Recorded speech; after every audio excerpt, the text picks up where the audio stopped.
This video will discuss Chapter 5.1, Solving Inequalities by Addition and Subtraction. So keep in mind that inequalities function very similar to the way that equations function. The biggest difference is that this is not an equal sign, it's now an inequality, meaning that this side is either greater than or equal to, because that's what this line is telling us, than 8. So whatever's on this side has to be greater than or equal to 8. Okay, remember that you're now going to get a range of numbers, and we're going to talk about that in just a moment, as opposed to just one number as an answer.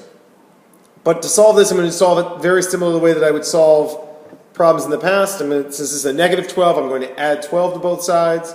So this x is greater than or equal to 20. Okay, so there are two things, or I guess a few things I want you to understand. One, x is greater than or equal to 20, meaning all numbers greater than or equal to 20 will make this statement true. So that's numbers like 21, 22, 23, 50, 100, 1,000, a million, a billion, right? 20.1, 20.2, 20.3. So there's an infinite number of numbers that I could substitute in here for x that will make this true. Whereas in the past your answer was 20, you now have a range of numbers. Okay, that's one thing. The second thing I'd like for you to see is the notation in which we are going to write our answer. And so that is, it should look like this. And so the way that we say this is for all values of x, x is greater than or equal to 20. So I'm essentially taking this, we're putting it here, and you need to make sure that you have this x, this line, and the reason this is an x is because that's an x. So had this been a different variable, like a p, this would have been a p, and this would have been a p. Okay, so these are not necessarily always x's. They're whatever variable it is that we're talking about. Okay, and then the last thing I want you to see is how it is that you would graph something like this on a number line. So there are two important numbers to put on the number line. One of them is 0, and the other one is whatever number is right there, and then in this case it is a 20. I want you to notice I'm not filling in the numbers 1, 2, 3, 4 all the way up to 20. Right? I just have a 0 and a 20. And so x is greater than or equal to 20. Since it's greater than or equal to, that means it's a closed circle on 20. I need to figure out which direction the arrow is going, whether it's this way or that way. And so I'm looking for numbers that are greater than or equal to 20. So for example, 21, 22, 23, which means my arrows should be going this way, right? And then I need to make sure that I have an arrow because this does go on forever. Okay, so again, we're coming up with an infinite range of numbers that will make this statement true. So any number that is either 20 or greater than 20 will make this statement, this original statement, true. All right, now, in that particular case, we added to solve the problem. This one, we are going to end up subtracting. So it's the same idea. I'm going to take, since I'm adding, since it's a positive 19 there, I'm going to take 19, I'm going to subtract 19 from both sides, and this is m is less than 37. All right, and so again, writing this in proper notation for all values of m, m is less than 37. Right, and so you'll notice I took the m because this was an m. Okay, and then I'm looking for what I need to put on the number line, and that would be the number 0, and then this number, which is 37. Again, I'm not filling in all the numbers in between 0 and 37. It's not worth the time. And then because this is less than 37 and it cannot actually equal 37, this is going to be an open circle on 37.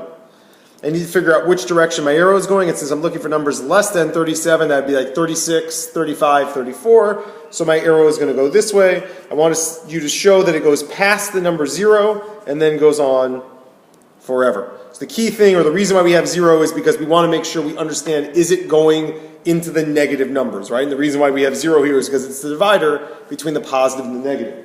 And so for example, on this particular problem, you'll notice that we can never get a negative answer up here to make this true because it never comes to the left of 0.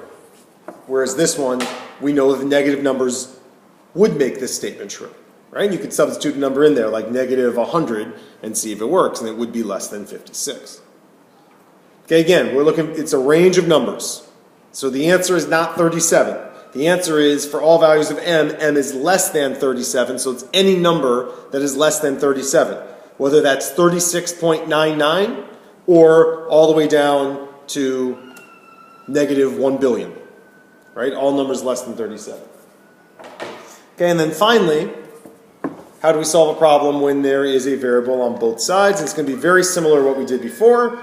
So I'm going to try to isolate the a. I'm going to subtract 3a from both sides, which would cancel this out. So I'm left with 6 is less than or equal to, sorry, that should be a 1, right?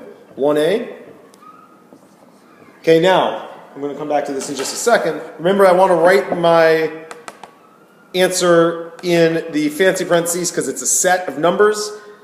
And I want the variable in front of the number. So this then, when I write this, is going to be for all values of a, and then I have to put the a here, which means now the a is greater than or equal to 6, right? Because 6 was less than or equal to a, so I'm going to end up changing the direction of the sign because I'm changing these two numbers, right? That is an a. And then my other fancy parentheses. So for all values of a is greater than or equal to 6. And this is where you may want to think about checking your answer. So pick a number that's greater than 6, like 10. Make sure that 10 works here. And then make sure that 10 works up here. So when you put a 10 in here, you get 36 on this side, a 10 over here, you would have 40. And 36 is less than or equal to, but less than 40.